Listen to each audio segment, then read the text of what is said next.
In a terrifying escalation on the night of March 28, 2026, a precision airstrike reportedly targeted a site directly adjacent to the Pakistan embassy in Tehran. While the embassy building itself remained intact, the shockwave shattered windows and sent staff into bunkers. Local reports suggest the strike targeted a nearby Islamic Revolutionary Guard Corps communication hub. This incident has sparked an immediate and furious diplomatic protest from Islamabad, warning that any violation of its sovereign diplomatic premises, even accidental, could force Pakistan to reconsider its role as the primary mediator between the United States of America and the Iranian leadership. Iranian Parliament Speaker Mohammad Bagher Ghalibaf has issued a stark warning, claiming that the United States of America is secretly preparing for a massive ground invasion despite ongoing diplomatic efforts in Islamabad. Speaking to the Majlis on Sunday, Ghalibaf alleged that intelligence intercepts show the movement of heavy armor and amphibious assault units toward the southern Iranian coastline. He characterized the proposed peace talks as a smokescreen designed to lull Tehran into a false sense of security while the United States of America military positions its iron fist for a strike against the heart of the regime's coastal defenses. Geopolitical analysts are closely examining why Pakistan is currently receiving unprecedented access to Iran's most sensitive military and political circles. In a high-stakes diplomatic move, Deputy Prime Minister Ishaq Dar is set to visit China this week as Islamabad intensifies its role as a regional peacemaker. Following Pakistan's efforts to mediate between the United States of America and Iran, Dar's mission to Beijing aims to align the all-weather strategic partnership with the new Middle East Neutrality Protocol.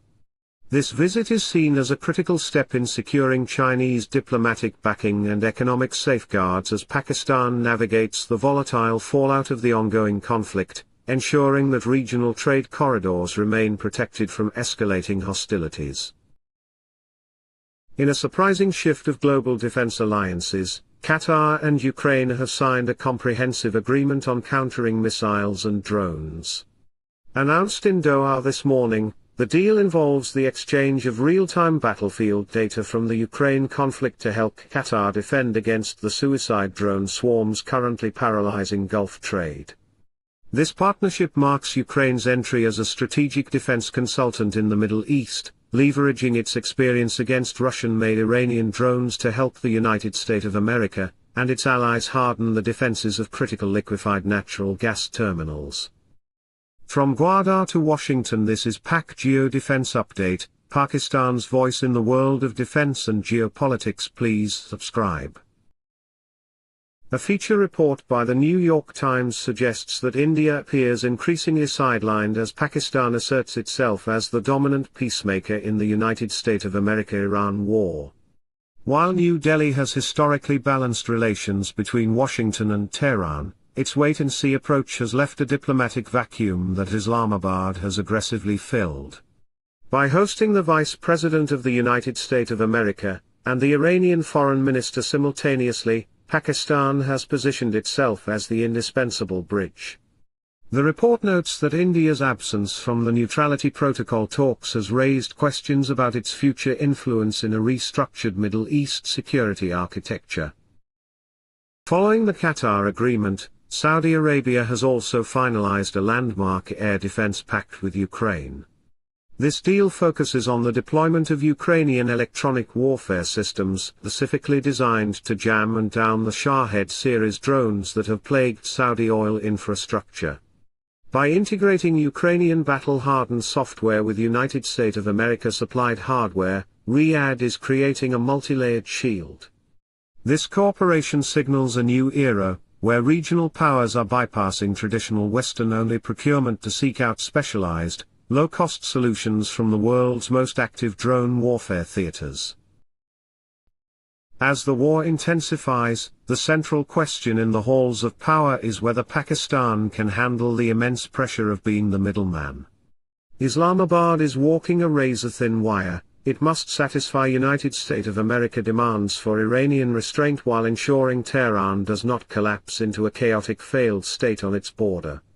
With its own economy still fragile, the risk of a miscalculation is extreme. However, the current military leadership appears to be leveraging this crisis to secure massive debt relief and advanced defense technology from the United States of America, banking on the fact that Washington cannot afford for its only regional mediator to fail. Following the precision strikes on March 16, the critical question remains, can Pakistan's current radar grid catch low-altitude suicide drones before they hit?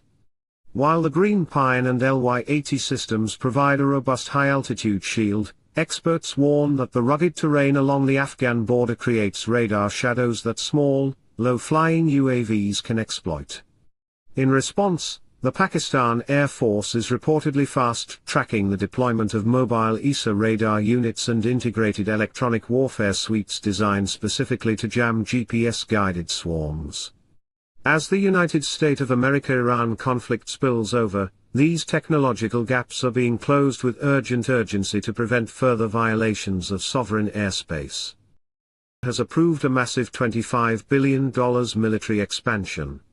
This includes the emergency procurement of additional S-400 Triumph air defense systems and the acceleration of its indigenous stealth fighter program. New Delhi is also reportedly looking to the United States of America for an urgent supply of long-range maritime surveillance drones. Defense analysts suggest this build-up is not just about China, but a strategic insurance policy to ensure India remains a formidable power even as its traditional rivals in Islamabad gain significant diplomatic leverage through the current crisis. Tensions between Pakistan and Afghanistan have flared once again as both sides traded heavy artillery fire along the border this Monday, March 30. The clashes, centered in Afghanistan's Kunar province and Pakistan's Bijaur district, involved the use of heavy weaponry and resulted in at least one fatality and 16 injuries on the Afghan side. This dangerous escalation comes at a critical diplomatic juncture, as Islamabad formally announces its readiness to host high-level talks between the United States of America and Iran.